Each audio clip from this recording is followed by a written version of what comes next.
katabi mo, Blessed New Year. Blessed New Year. Pag-isabi sa katabi, Blessed New Year. Blessed New Year.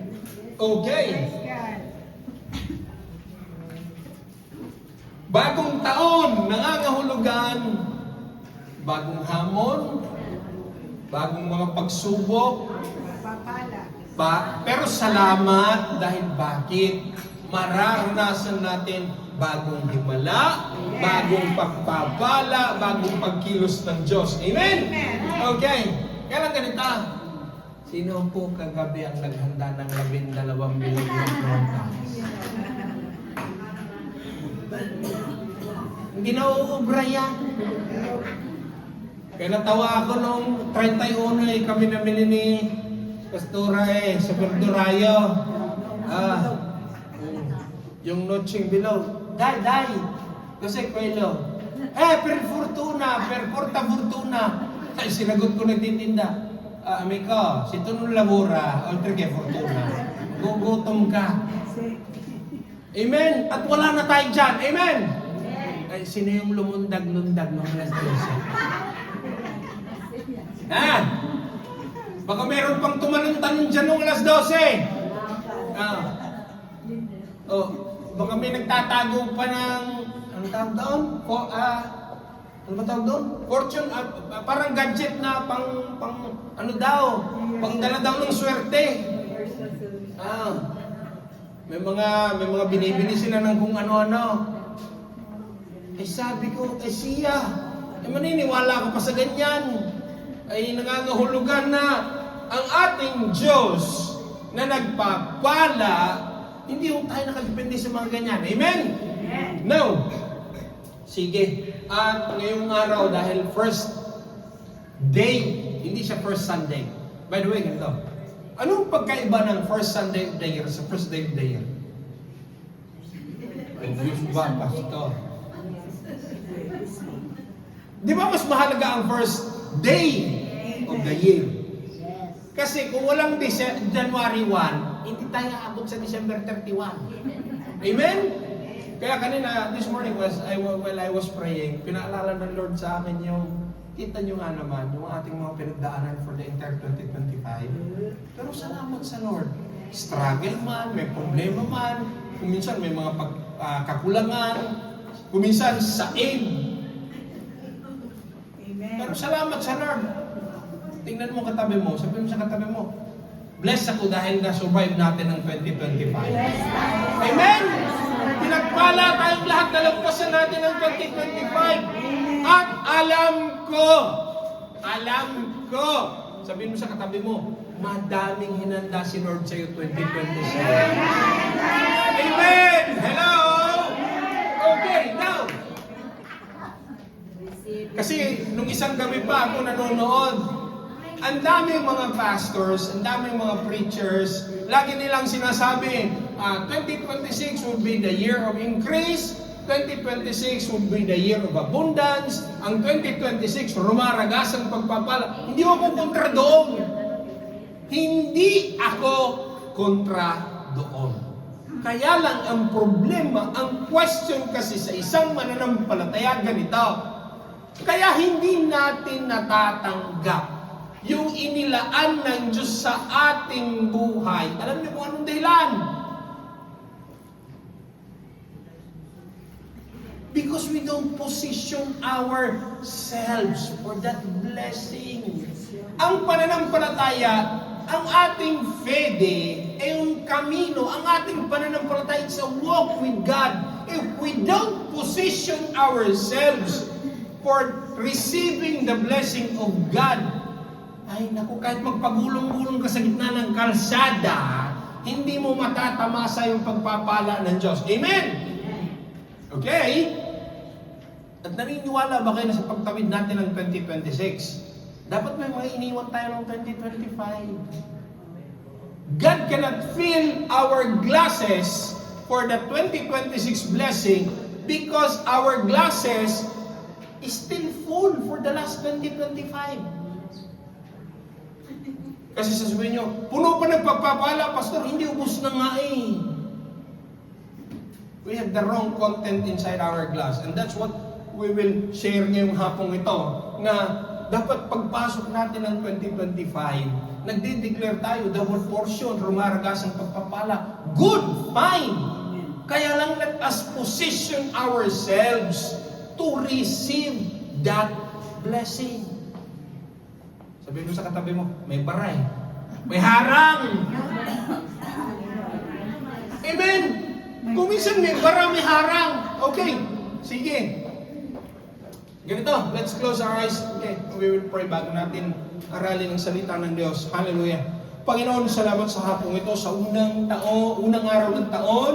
Panginoon, na may pahayag ang iyong salita. Lord, let your words bring encouragement. O Lord God, magdala ng paghikayat, magdala ng paalala sa amin na ang buong taon ng 2026, marami kang inilaan para sa amin. And Lord, sa pamamagitan ng iyong salita, patuloy niyo kaming turuan, patuloy niyo kaming gabayan, at lalo digit, O Lord God, patuloy, hallelujah, sa aming paghakbang, mas lalo kaming mapalapit, at mas lalo namin, O Lord God, matamasa ang mga inilaan mo sa buhay ng bawat isa. Maging, O Lord God, ang bawat isa, buksan ang aming kaisipan, ang aming kaunawaan, open our spiritual eyes and our spiritual ears, O Lord God, and let your words for this first day of the year penetrate, Panginoon, at magsilbing katuruan, aral sa bawat isa sa amin. Maging sa iyong lingkod, itago sa likod ng krus, hindi ang aking kainanang makita, bagkus ang iyong kadakilaan, ang iyong kaluwalhatian sa aming kalagitnaan. At Panginoon, sa araw na ito,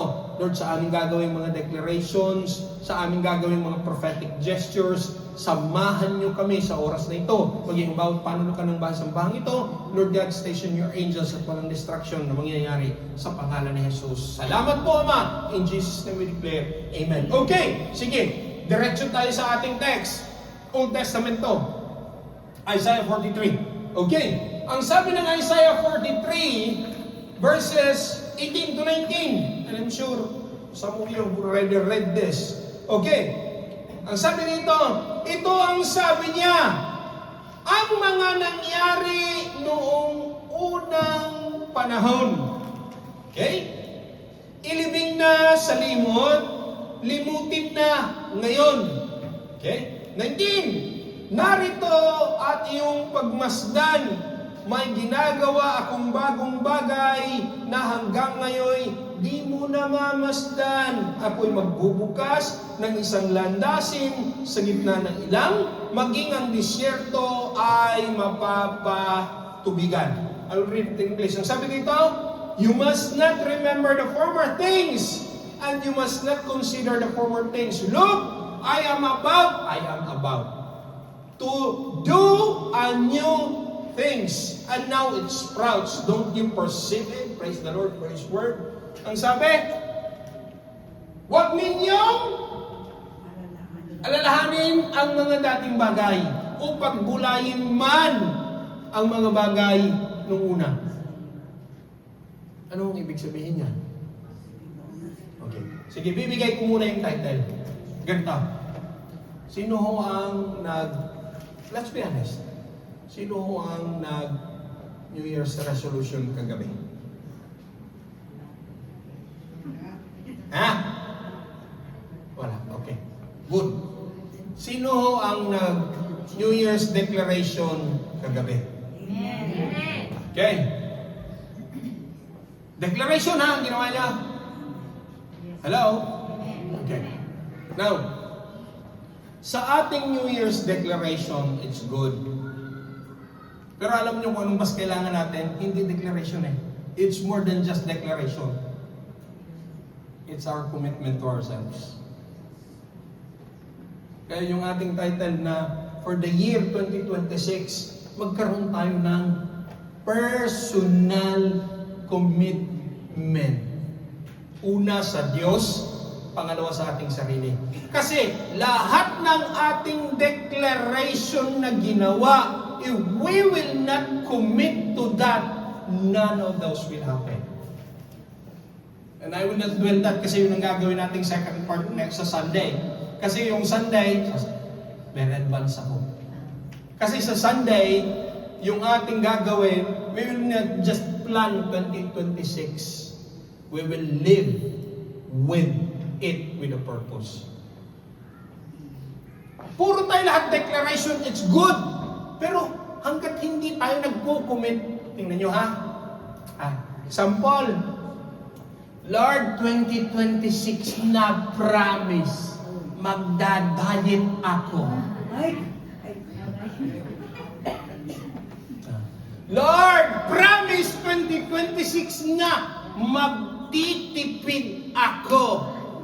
Dahil pansin ko nung 2025, parang puro yata ako bin mo ko. Lahat ng promise gagawin mo sa sarili mo. Lord, because it's a personal declaration. Ako nagdi-declare, Lord, I will start saving for 2026, Lord. Kaganda, no? But if you will not commit to that, nothing will happen to that. Hanggat hindi ka nag-commit sa dinideklara mo, walang mangyayari dyan. Ay, yung diet na lang eh.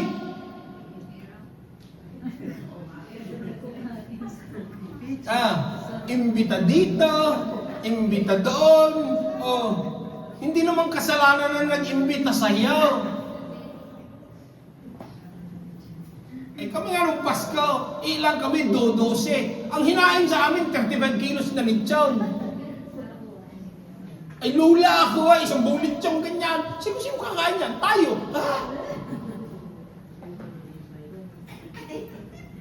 Kaya nga, they are very common example, by the way, na nagagawa tayo ng commitment. Pero kung hindi natin tatayuan ang commitment na yan, walang mangyayari dyan. Alam nyo ganito ang good news?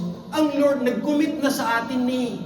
Ang sabi ng Lord, pagpapalain kita 2026, doble, triple sa naranasan mong pagpapalang 2025.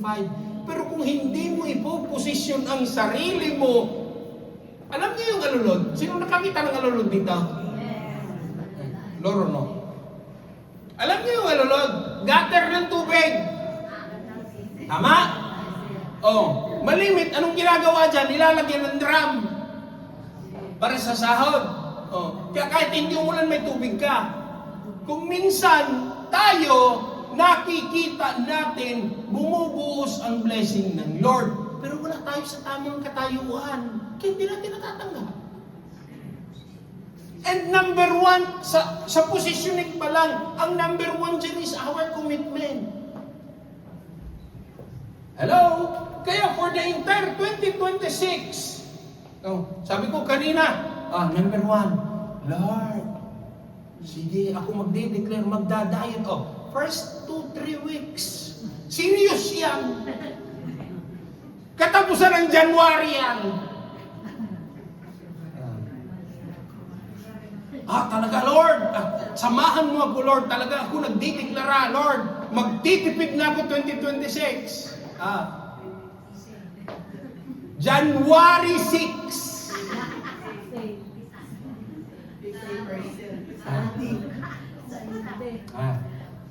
Tara.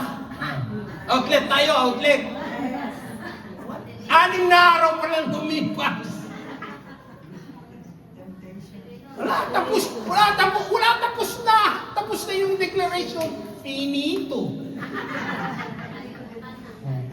Pwede, yan ang mahirap eh. Kaya ngayong hapon, sabi ko, alam nyo, kailangan natin mag-scarret eh. May mga baggage na kailangan natin, may mga abitutin na tayong iiwan to help position ourselves to actually receive the blessing that God had intended for each and every one of us. Sabihin mo sa katabi mo, may nilaang pagpapala ang Diyos sa iyo. May nilaang pagpapala sa atin. Sabihin mo sa katabi mo, may nilaang bahay ang Diyos para sa iyo. May nilaang trabaho, may nilaang kotse. Mayroon talaga. Now, ngayong hapon sabi ko, hindi lang to bastang declaration. Let's make a commitment first, ang sabi ko. Magkaroon kasi tayo ng commit. Walang kaso sa Lord eh. The Lord is faithful eh. Tapat ang pangako ng Diyos. Kaya ang sabi dito, amore pakilagay sa English. Mas madaling i-explain kasi mga aking ko English. Ang sabi, yung isang version amore, okay. Kasi may ye-ye. Ilo ako dyan. Ang sabi, dito klaro. Do not, ito mas magandang version. Do not remember the past events. Now, ang una nating i-commit sa ating sarili na hindi na natin dapat i-remember. Kaya kung may mga notebook kayo, mas maganda isulat nyo. This will help remind you for the entire year to commit sa mga declaration natin kagabi. Ang number one natin, ang sabi, do not remember the past events. Ano ba yung i-commit natin? Alam niyo, nakalagay dyan past events, pero tutugtungan ko yan. Commit to yourself not to remember your failures. Yan ang numero uno. Ang sabi dyan, do not remember the past events. Pay no attention to things of old. Diyan nangyari events. Pero kung idudugtong natin, do not remember the past error. Huwag mo nang alalahanin. Kaya hindi tayo makausad-usad. Hello? Okay. Sige. Reality check tayo. Ha? Reality check tayo. Lahat tayo, one way or another, kasama ko, we fail. Financially, emotionally, sa relationship, and most of all, sometimes we fail God. Okay? Ang matindi, sometimes, we fail yung pinagkakautangan natin. Nagdi-default tayo sa ating mga inutangan at hiniraman. Pangako ka ng pangako. Ang una na dapat natin, kasi 2026 na eh. If we've committed errors sa 2025, alam niyo kung anong mas magandang sariwain? Yung aral na kasama noon. Ano ba lesson na naituro? Kaya yung i-commit natin sa ating sarili na huwag nang ipaalala yung failure. Basta. And I'm sure we learn from that. Kaya sabi dito, do not remember the past event. 2025 yun. Hello? Ito pa. Hindi lang yan past event. Kung minsan, iba sa atin, we made a bad decision. Let's be honest. Ganda kayo, may mga na-scam dito, nakaupo dito, may mga na-scam ng 2025.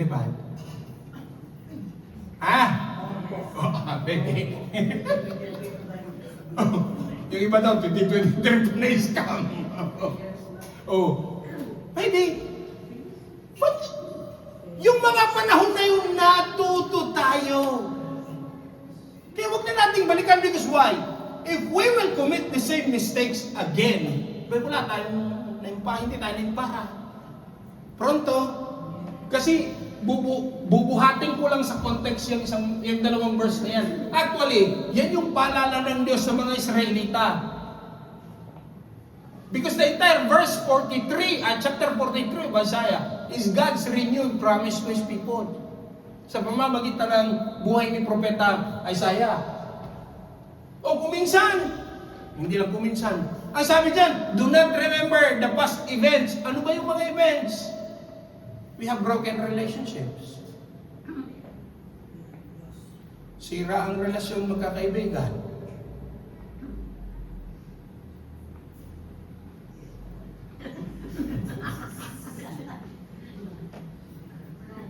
Diba? Bakit? Magkaibigan kayo, sinisiraan ka, hindi sirain yung pagkakaibigan. For one reason or another, ikaw nakakalam kung anong dahilan doon. So, dapat, huwag alalahanin yung failures, alalahanin yung lesson. Hindi naman may tanggi na eh. At lalo, hindi mo pwede burahin. Nangyari eh. Acceptable fact yan. Everybody fails. All of us fails. Financially, sometimes, sabi ko nga, na-scam. It's okay. O na-scam ka 5,000. It's not okay. 5,000 na. Mabigat yun. Abay, pastor, 5 buwan sahod ko yun, mili ang aking sweldo. Oh. It's painful. But we learn from that. Obviously, sa 2026, sabihin mo sa katabi mo, dapat mo nang iwasan. Sabihin mo sa katabi mo. Bede! Avoid! Hindi ko sinasabing completely avoid failure. If we will commit the same failure in that area, we don't learn a thing. Nagbago lang ang taon, wala tayong natutunan. Sa buhay. Hello? Oh, yung mga ibang kalalakihan dyan, ingin alam na natin. Oh, yung mga nagmamanayong katulad ko, oh, yung mga nagkasasakyan. Obviously, bumili ka ng second hand na sasakyan, hindi mo kilala yung seller. Kasi mura, basta mo na lang binili. 2 buwan, 3 buwan, 5 buwan mong ginamit, sira na sasakyan. Bakit nga ba nang binibili ko ito? O di natuto ka ngayon, alam mo na, pag bibili ka ng sasakyan sa susunod na mga taon, alam mo kung anong gagawin mo. Hello?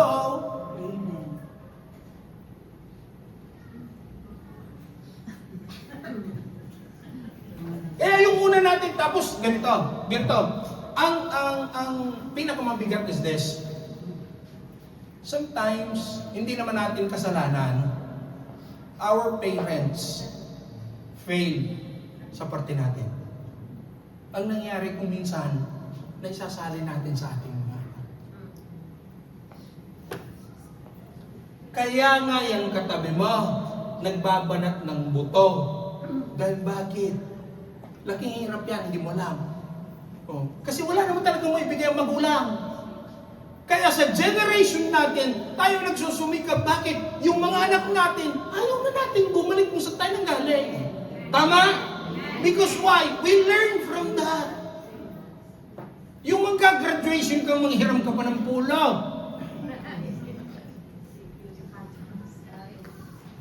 Gano'n kapait yan? Gano'n kasakit yan? Ako nga, tawa sila ng tawa sa akin. What again? Yung masayang bubuyog dyan sa... alam niyo yung masayang bubuyog? Nakikita ko yun, 2 beses ang taon lang ngayon ako bata eh. Birthday ko at Pasko. Yes! Dahil pag birthday mo talagang ititreat ka. Sa bayan namin, walang branch ng masayang bubuyog. Pupunta ka pa ng Davao City, 2 oras yaw. Magpapabili pa, ireregalo sa'yo. Tapos pag Pasko, 1 buong taon, mag-iipon ka. Tara, pupunta tayo ng city. Ngayon, makakatikim ka ngayon. It was our life before. We learned from that. Kaya yung mga anak natin, in as much as possible, we don't want them having yung pareho natin, yung dinaanan natin. Ayaw natin sila. Kaya una, pinupus natin. Mag-aral kayo. Magsipag kayo. Maghanap kayo ng magandang trabaho. Tapos ngayon, nakita nyo kami kudkod. Pag uwi ng bahay, gutay. Sustahan ko. Kaya ko lagi ko sinasabi, buhay laborari, kumilaborya mo na, ayaw, hindi na pwede, hindi na dapat. Because why? There are chances for them to grow. Ganon din sa atin. Hello? Kaya yung una natin dapat iskari ka na ng 2025. Commit. Ang sabi, not to remember failures. Laura, Pastor, pag ganito pala, anong ibig mong sabihin? Hindi ko nalalaman. Hindi ko sinasabing baliwalain mo. Masakit. Kaya nang tutunan mo. Tama? Wala naman perfect talaga eh. Kasi ang salita ng Diyos dito ang sabi, it is not for us to evade. Inevitable naman talaga ang failure. Kaya for 2026, i-diminish lang natin. Alam niyo kung anong diminish? Bawasan. Last year, 2025, ilan? 10. 2026, 5 na lang. Agree kayo? Yes. And those 5 areas there, you can dominate it. Your finances, your relationship with friends, lalo tigit, trusted daw, friends.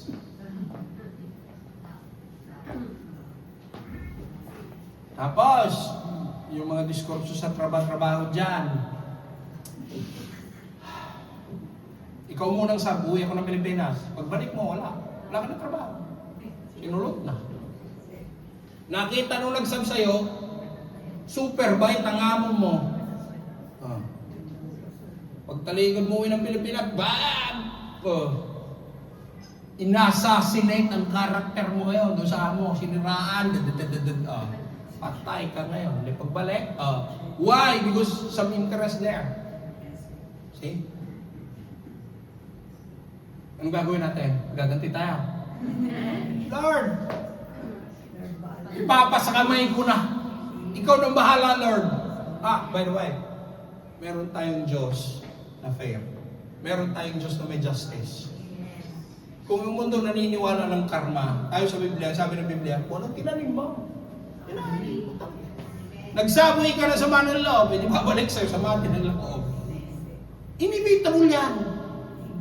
Kaya nga sabi ko nagkamali para hindi na bumalik, idiwasan. Sa 2026, lahat, mamaya pag-uwi natin, gawa kayo checklist. Area of relationship, friendship, finances, sulat nyo. Ano yung naging error doon? Number 1, I trusted too much. Binigay ko 110% trust. Ngayon, gawin mo na lang 75. Passing lang ba? Alam niyo yung 75? Passing lang. Ngayon, kung nagtiwala ko, 75 na lang. Magtira ka ng 25 para sa'yo.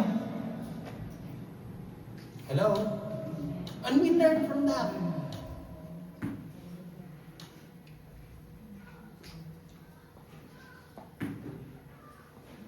Pangalawa, ito mabigat to. Ang sabi, pay no attention to things of the old. Okay, gumagawa ang Lord ng bagong bagay. Okay, ito pangalawa nating dapat daw, do not remember. Have you heard the word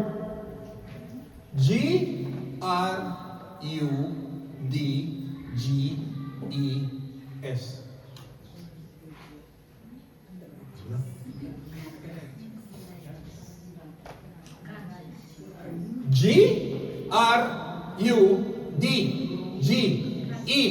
Grudges.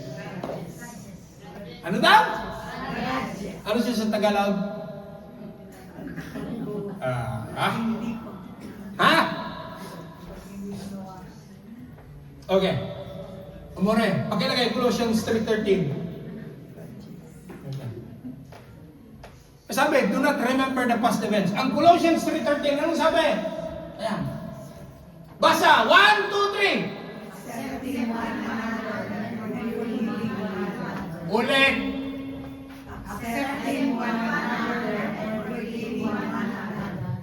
Alam niyo po anong ibig sabihin ng grudges? Sige, i-define na natin. Grudges is a deep resentment, ibig sabihin nararamdaman, that we cultivate in our hearts against somebody. It may be inggit, it may be dahil naungusan ka. Dahil yung binili niyang bag mas mahal kaysa sa'yo. Kaya dapat 2026, iskalin ka na natin yan. Alam niyo sa totoo lang, marriage, business, partnerships, lalo tigit, church, ang pinakamalimit na cause ng split up, and I hope not marriages,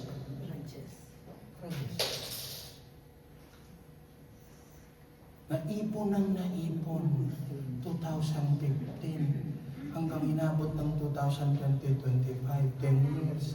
Hanggang itinawid ng 2026, 11 years. Nag-ipon pala ng hinanakit. By the way, grudges sa Tagalog is hinanakit at sama ng loob. Kaya ang sabi ni Pablo sa mga Tagalog-Kolosas, tanggapin ng bawat isa at patawarin. Alam niyo ako, sabi ko nga, okay to Lord, bakit? I for one. Kaya lang ako iba eh.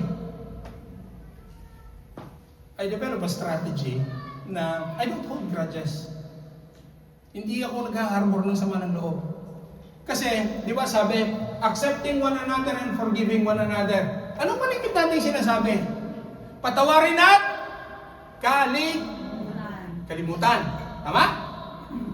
Hello? Ako kasi, I develop something. Hindi lang yung patawarin at kalimutan yung nangyari. There are times kasi na ako sa akin. Pag ayaw sa akin, ayaw sa akin. Kaya sabihin mo sa katabi mo, pag ayaw sa'yo, ayaw sa'yo. Huwag mo ipilit. Kaya sumasama ang loob mo. Ayaw na nga sa'yo. Ibipilit mo sarili mo. And don't you know, it's a source of grudge. It's one of the causes ng sama ng loob. Ang gusto ng Norway 2026, wala nang ganyan. Hello? And I'm sure lahat tayo dito nakaupo. We hold one against something or we hold one against somebody. Hello? Na dapat 2026, relasyon mo pertene. Eto. Grudges destroys marriage. It breaks up family. It ruins friendship. At lalo tigit, it splits up churches. Kung minsan, sibling competition, they hold grudges, nag-aaway-away. Lalo tigit, pag manang pinag-uusapan,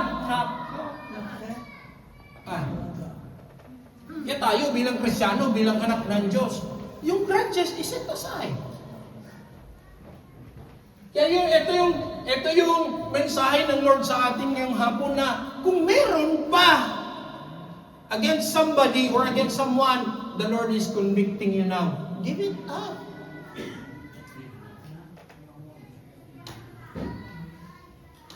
Ako lagi akong kinukurot ni Pastora.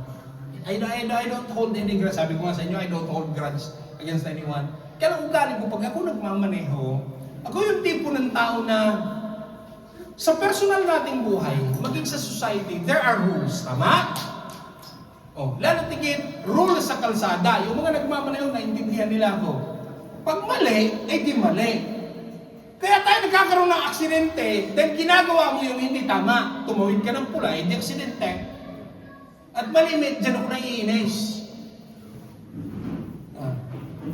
Minsan, alam na nga na berde, ang bagal-bagal umabante. Panglima ako, nung ako natatawid, pula na. Sabi ko, pambira. Sabi ni Pastor Aukan. Kaya sabi ko nga, yes Lord, ito 2026, tatanggalin ko na rin ito. Tapos, yun bang ganito? Ewan ko kung ako lang. Lahat naman, yun bang, ganong 31, mamamalingki ka. Ang supermarket, ganyan. Halos magpalitan ng mukha ang tao. Tapos, ganito. May magpaparada pa bagang balagbag. Yung sakop niya yung dalawang...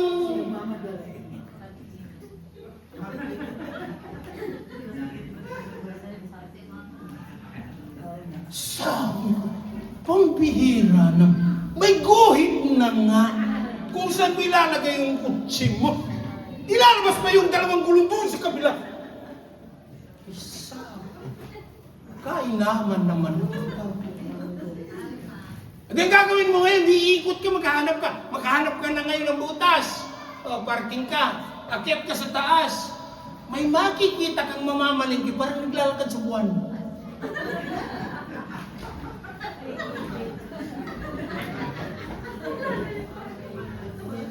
Ay, mapapakamot ka talaga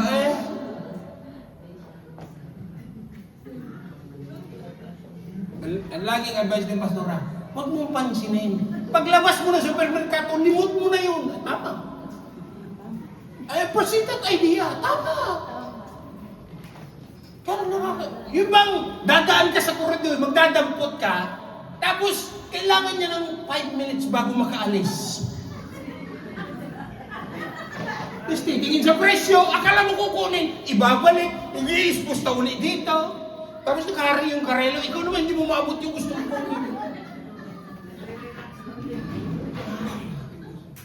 Ako minsan talagang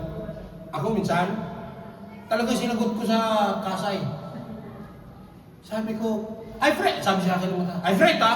Ay si. Perché devo andare a lavorare, e lei è in pensione.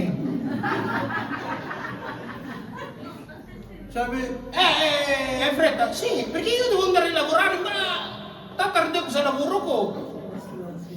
Sila kung kalma eh. Sabi sa akin, dovevamo fare prima. Sabi ko, guarda, se lei non mi fa lavorare, mese prossimo, rischia che tu non prendi pensione. Tingin yung matanda eh. Perché io pago la mia contributo all'INPS.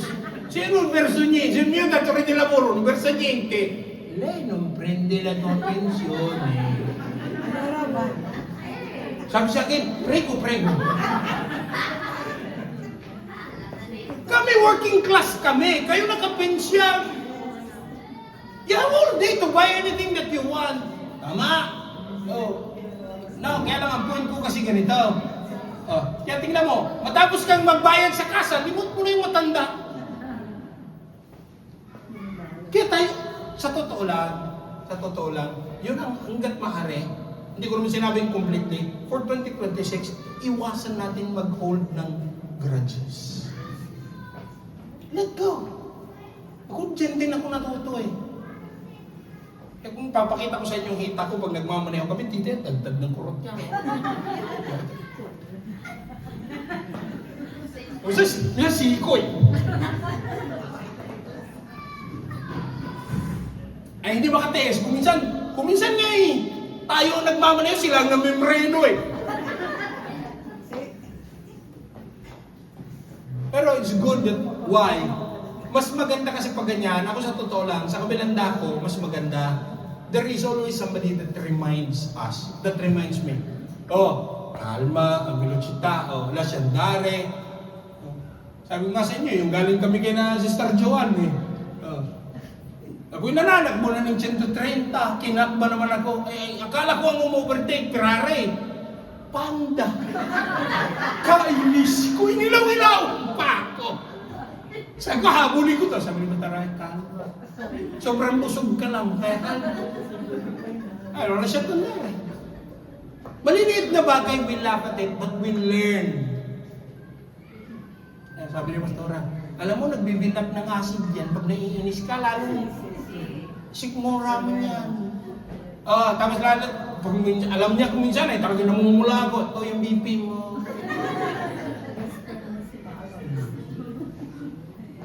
Kaya for this 2026, isa sa mga bagay na dapat nating kalimutan, yung mag-hold ng grudge. Mainis ka, yes. Sabi nga ng Biblia, huwag mong pa lulubugan ng araw. Lalo tigit na ko. Kwento ko sa inyo. Pag naglista, ako mamamalingki may nakalimutan. Ang nakalimutan, ito example. Atche, sabong panlaba, amor bidyente. Kayo mga misis namin, kayo naglalaba eh. Pagdating ng bahay, nakalimutan mo, sabi ko, nakalimutan ko. Dumani, mamimili na lang ako. Dumani, paghatid ko sa'yo, bibilihin ko. Kasi kailangan mo talagang bumawi. Hindi naman kasalanan ng naglista, kasalanan naman ang namimili. Kaya lagi ko sinasabi sa kanya, amore, pag sinasabi mo lang, it's not our task. Simply because we're not used to it. Kaya sabi ko, i-text mo, lahat ng bibilhin, lahat ng pamamaling. Sabi ko nga kung minsan pati ba naman pamamalingki, may nakalimutan, mag-hold ka pa ng grad sa misis mo. Kaya for 2026, let go. Tapos isang this morning, when I'm reading this one, pati yung aking notes, na hindi tayo dapat nag-hold ng grudge for 2026. Alam niyo kung bakit? Tama yung laging sinasabi ni Pastor Ray. Guarda, kaya ang buhay, mas masaya. Ang buhay, greater things that God will offer to you than getting angry. than holding a grudge. Which is true. Tama. Tama. Kaya sabi, at alam nyo ba, ganito ha, when we hold grudge, pag may samata ng loob sa ating kapwa, nilalagay natin ang ating sarili sa kulungan. We imprison ourselves. Nabasa ko yung libro ni Max, kilala niyo si Max Lucado? I've read his book, and he says, tayo bilang mga anak ng Diyos, Jesus already set us free. Kaya pag nag-hold tayo ng grudge against somebody else, we imprison ourselves. Kinukulong natin ang ating sarili sa sama ng loob. Lagi nyo narinig sa akin, may sama ka ng loob. Yung kasamaan mo ng loob, hindi naman alam. Sa gabi, siya naharap ng tulog. Ikaw nangungunsong. Sino lugi? Ikaw. Kaya for 2026, bagay na dapat wag na natin alalahanin is harboring grudge. Hello?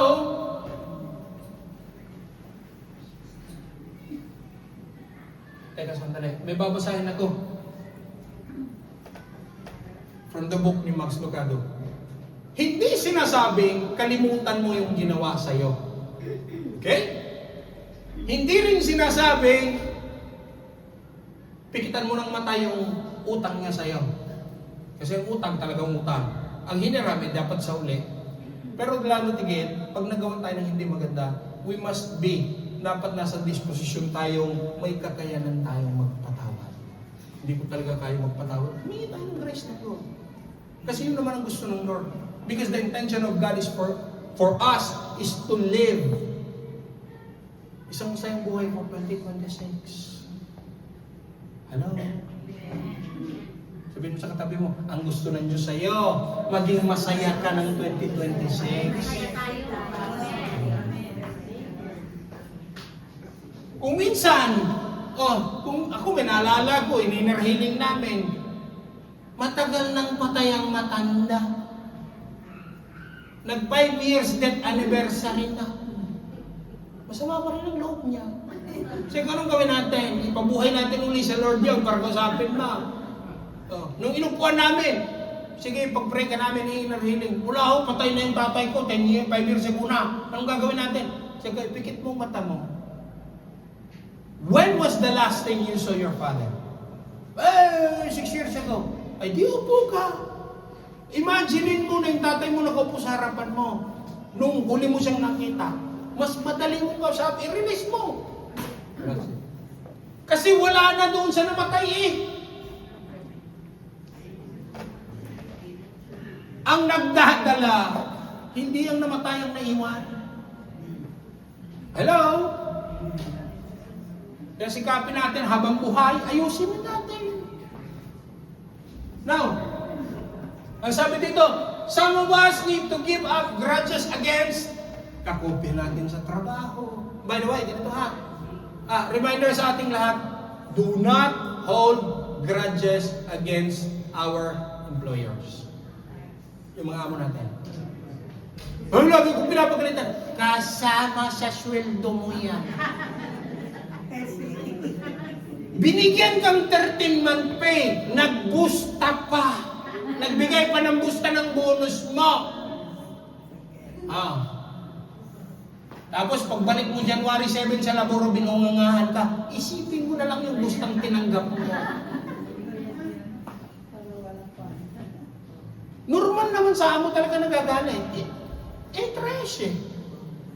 Kaya we don't hold grudge against, lalo tingin, mga kakopya sa trabaho. May ayaw kong kasama sa trabaho yan, ganito, ganyan, ganyan. Bakit? Katabi mo ba matulog yung kopya mo sa trabaho? Hindi naman. Kung 4 oras kayo, di ba after 4 hours, di ba hiwalay na kaya? Huwag mong dadalhin sa bahay niya. Hello?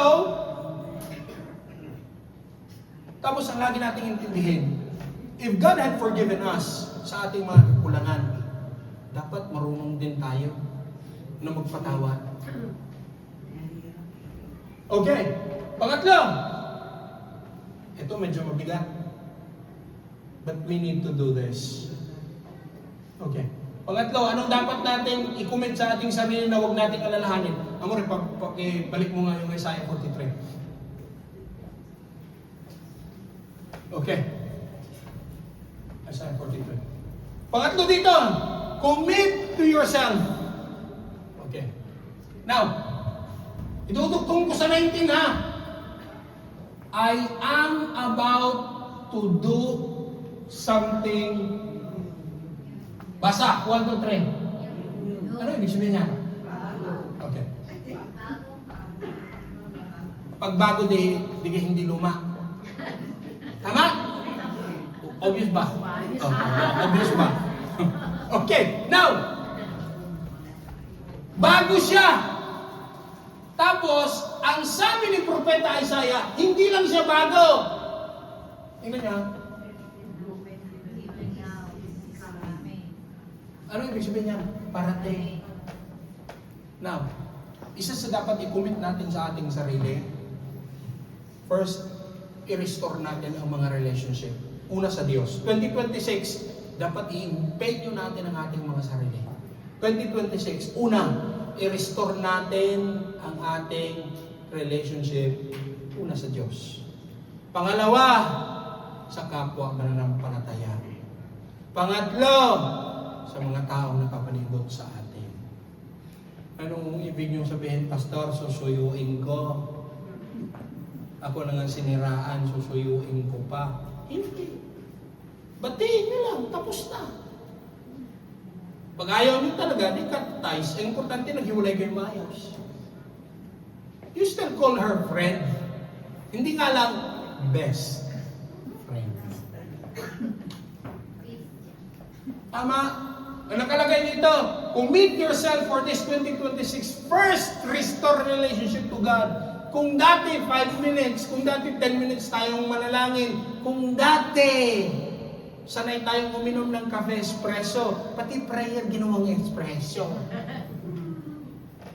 For 2026, i-empeño natin ang ating sarili ng Diyos.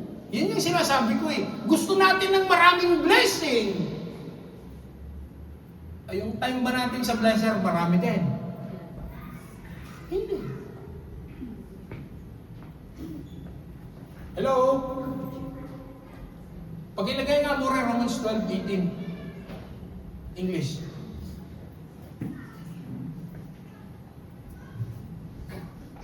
Yan.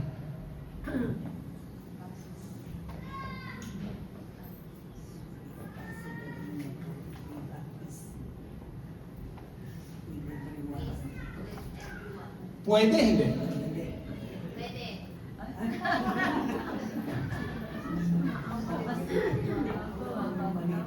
Pwede, hindi? Ha? Pwede? Sigurado kayo? Ha? Espeta, espeta! Ha? Espeta! Ha?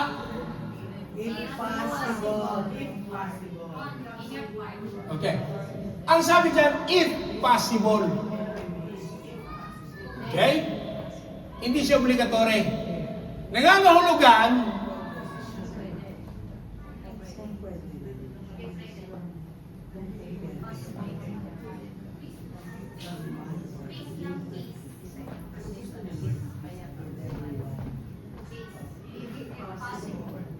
nag-pray ka, Lord, dapat pa ba akong didikit sa taong ito? Eh sabi ni Lord, hindi mo ba naiintindihan, pinagsasamantalahan ka? O sige, pangit na salita, gagamitin ko. Hinuhut-hutan ka. Kaya lumayo-layo ka na. Why? They will only come to you when they can benefit anything from you. They would be gone when you cannot give anything to them anymore. Favors! Lalapit! Bibigyan ng pabor. May alam kang trabaho. May alam kang pwedeng hiraman ng pera. May alam kang pwedeng mag-substitute sa trabaho. Lahat ng klase ng favor, hiningin sa'yo. Pag hindi ka na makapagbigay ng favor, galit na sila sa'yo. Hindi ipinagbabawal ng Biblia ang putulin mo ang relationship. Kasi ang sabi ng Bible, if the relationship is irreparable, then ayaw ng tao magbago sa komportamento niya versus dite. Allora, scarica basta. Ang sabi nito, impossible. Kaninong part? Sa kanila.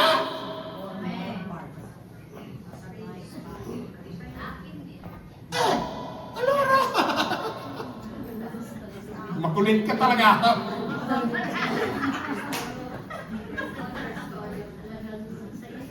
Ang sabi, impossible on your part.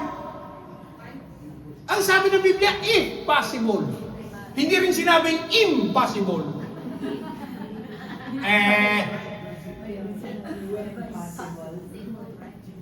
Kasi sinabi, if. Amore, pakilagay mo nga sa Tagalog. Mahirap na usap tong wetaw. May Tagalog dyan. Pakilagay mo sa Tagalog. Ito. 1, 2, 3, basta. Kung maaari ayon sa iyong. Pastor, hindi ko na kaya thesis. Basta. Because why? Friendship is good because why? We need people around us. No man is an island. It's good. But if that friendship cause you suffering, nawawala na ang joy, nawawala na ang peace, pati pera mo nawawala na, may mag-isip-isip ka na. Hello? Kung sabi, magkaroon kayo ng kapayapaan sa lahat ng mga tao, Christian and non-Christian alike. For us to have a joyous life in 2026, subukan natin mamuhay ng may kapayapaan. Pero kung ayaw talaga nila, sinabi naman eh. Tapos isusumbat sa'yo, di ba Christian ka? Teka sandali. Pakibuklat mo yung Bible mo, ang sabi ng Romans 12:18. Memorize nyo yan, ha? Ay, Christian ka, tapos ganyan, isnabera ka. Bakit?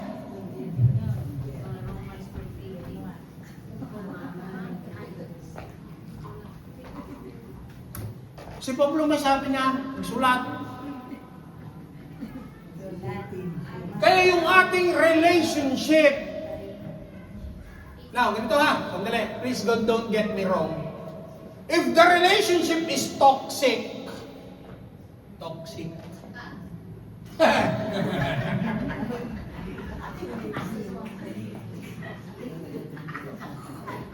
If the relationship is toxic, it falls here.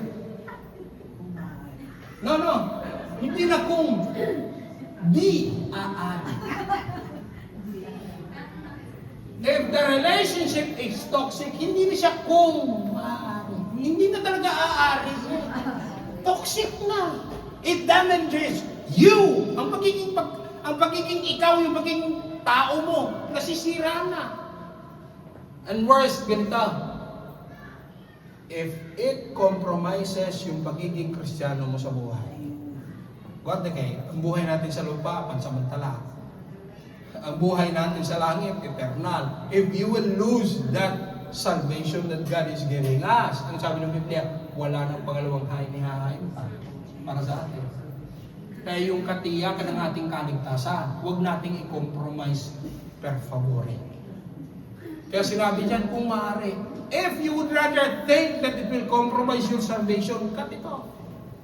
There's nothing wrong with that. Biblical naman eh. Now, isa lang ang mahirap gawin sa tao na dapat ngayon 2026 dapat tayo disposto. Okay? Disposto tayo magpatawad. Una, sa ating sarili. Kasi marami kaming mga na-encounter. Sa labas, matigas sila, matapang.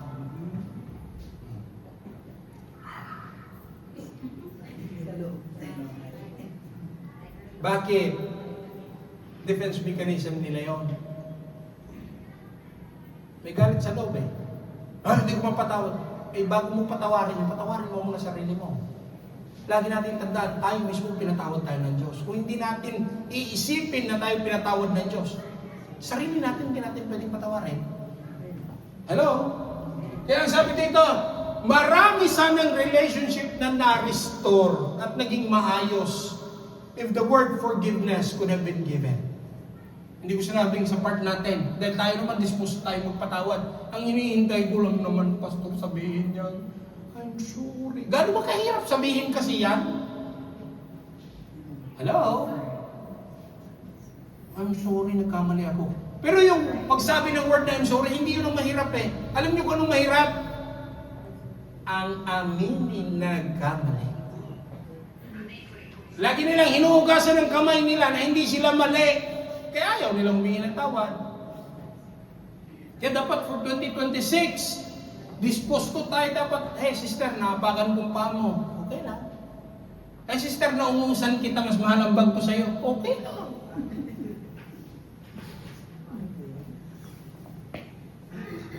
Kasi gaya nung sinabi ng pastor nung nakaraan, huwag mo kasi silipin yung blessing ng iba. For 2026, let us learn. Sabihin mo sa katabi mo, may nilaan blessing si Lord sa'yo. Sabihin mo! Oh, kaya huwag mong silipin yung hinahanda ng Diyos para sa iba.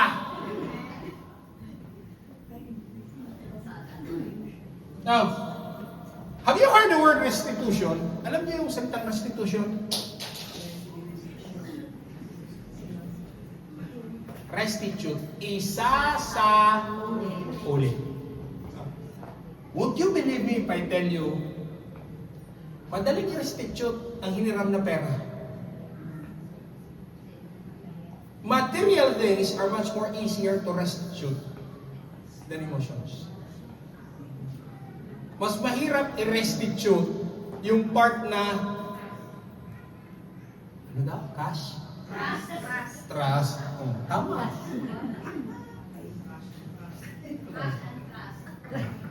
Mas madaling i-restitute ang cash. Mas mahirap i-restitute ang trust.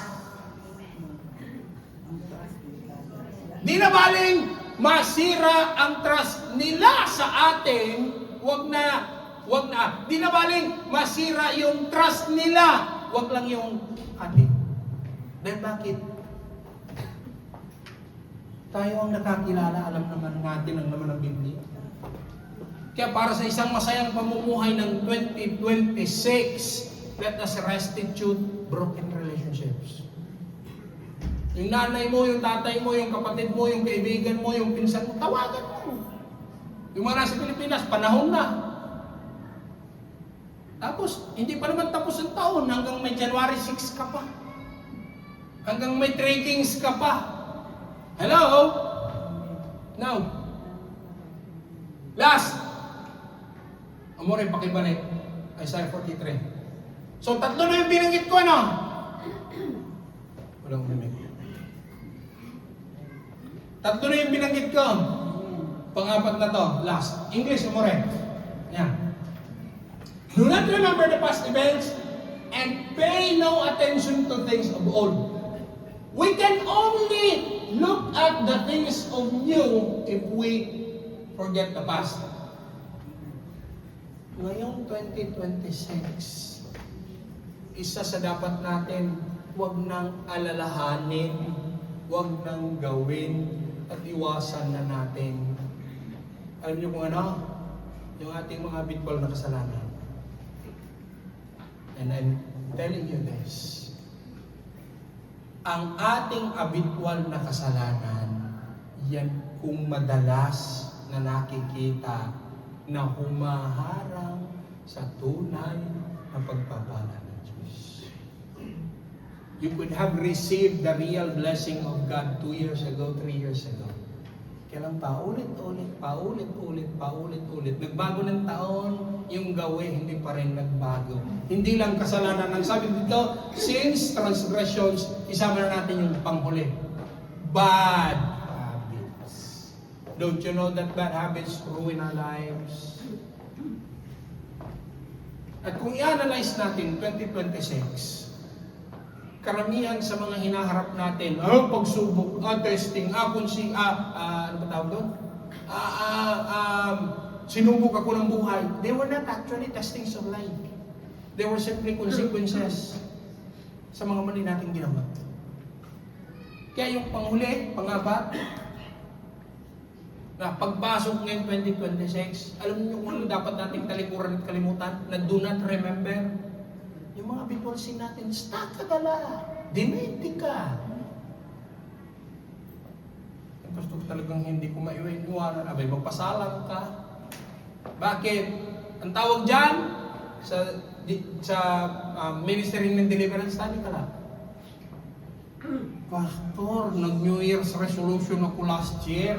Naitigil ko na yung paninigarilyo, hindi ko maiwanan.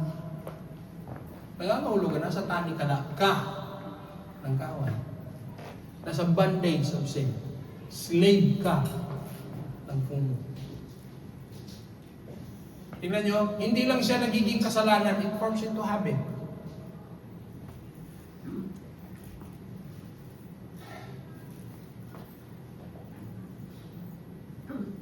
Sa 2026, mamaya pag-uwi natin ha. Pag-uwi nyo, mga kalistahan. Ano ba yung mga habit na dapat kong baguhin? Number 1 down!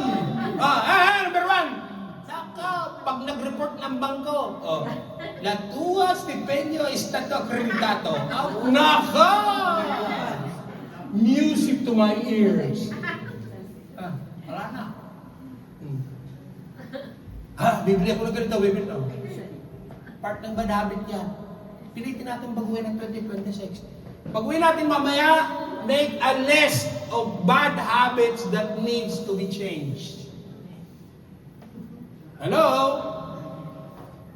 Kasi karamihan sa bad habits natin, yun yung nagbo-block ka ng pagpapala ng Lord sa atin. Sige, klaruhin ko. Yung ating mga bad habits, it displays our position in receiving the blessing of God. Yung mga dati nating pamumuhay, yung bang nagka-curse, tapos declare ka ng declare, blessing, blessing. Malas naman ang buhay ito. Ikaw nang nagsabi. Tapos nagiging abitudin nila niya. Kaya pati habits, mamaya pag-uwi natin, first day of the year, gawa tayo listahan. Bad habits to eliminate. Lagay niyo sa top ng inyong list. Ako na magsasuggest. Number 1 in your list. Ako magsasabi sa inyo ha. Tanggapin niyo na maluwag. Okay lang sa inyo? Sasabihin ko. Number 1 sa bad habit na dapat sa listahan. Hindi na ako malilate sa gawain ito yung Number 1, ilagay niyo sa list ngayon. No, because life can be very progressive. Ang dami pang gustong gawin ng Diyos sa buhay natin. Ang nangyayari, yung mga bad habits natin, yun yung na sumisira. Yung mga pangit na abitudin eh. Tapos sa dulo ng listahan ninyo, natin pala, bagay ako naman, hindi, 2026. Bad habit ha? Iwasan mo nang mangutang ng 2026. Do yourself a favor. Per favore self. Ako yun. Wala ko sinabi.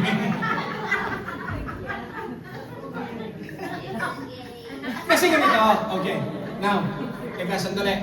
Bago tayo mag-pray. Kasi ganito po yan mga kapatid. Situations, emergency medical situations, inevitable yan. Manghihiram ka, inevitable yan. Na, nagkasakit yung nanay ko sa Pilipinas na ospital, yung tatay ko nagpa-doktor, yung anak ko, yung pamangkin ko. It's good. Inevitable naman yan eh. Kasi it's a question between life and death. Pero yung mangungutang ka, para ka lang magkaroon ng ganito. Per favore.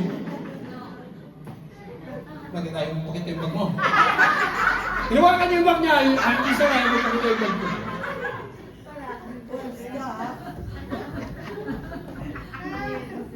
Ang tawag doon, once hindi naman needs eh. Hello? Kaya para gumanda yung buhay natin ng 2026, tanggap Tanggalin natin yung mga ganyang abitutin eh. Hello? I'm not talking to a mature 10-year Christian. I'm talking to everybody, including me. Hello? Kasi mamaya gagawin natin declaration. We will live by our means. If our means is 1.5, live within the range of your means 1.5. Do not live beyond. Kaya lumipas na ang taon hanggang ngayon, baong ko pa sa utang. Hello? Now, I will close here. Okay. Hindi niyo ba napapansin? Bad habits will cripple and eventually will destroy our spiritual progression. Yung mga pangit na bitudin eh, nasisira yung ating spiritual na buhay. Pansinin ninyo, kung ang ating abitudin ay maganda, if you are spiritually okay, if you are spirit-filled, di ba masaya ka? Di ba may joy sa loob mo? Di ba less ka magalit? Di ba less iinit ang ulo mo? Di ba less ka nagha-hyperacidity dahil less ka nagagalit? Less ka nag-aalta presyon? Agree kaya? Wouldn't life be much more, mas masaya pag ganun? See? If you are spiritually okay, magiging emotionally okay yan, imposibleng hindi. At once emotionally okay ka, physically, you will be okay. Kasi pag emotionally okay ka, less ang wrinkles mo sa noon. Less ang konsumisyon. Oh. Hello? Kaya for the very first day of the year, these reminders. Sige, isasara na natin dahil mahaba yung ating prayer. Okay, 4. Do not remember the past failures.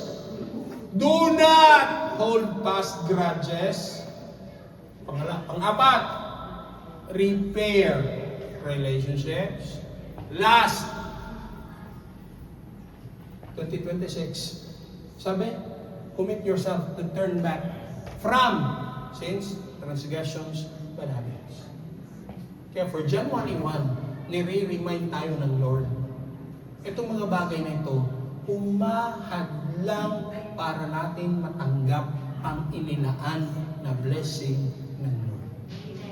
Kaya ngayong January 1, Pastor, kung kulang, kung ikaw lang hindi mo kaya, ang lumimot nga lang di mo kaya, ang magpatawad nga lang di mo kaya. At saka walang taong kayang baguhin ang kanyang sarili. We need the help of God, that God will change and remove our bad habits. Kaya yung 4 na commitment na yon, sinulat nyo ha? For the entire year, basa-basahin nyo para ma-remind tayo. Kasi ang gagawin, ginawa natin ng kagabi, New Year's resolution. No, gagawin natin, first day of the year, commitment sa ating sarili. Amen? Now, sige. Okay. I would like to ask everyone, pwedeng, sige. Can we all stand?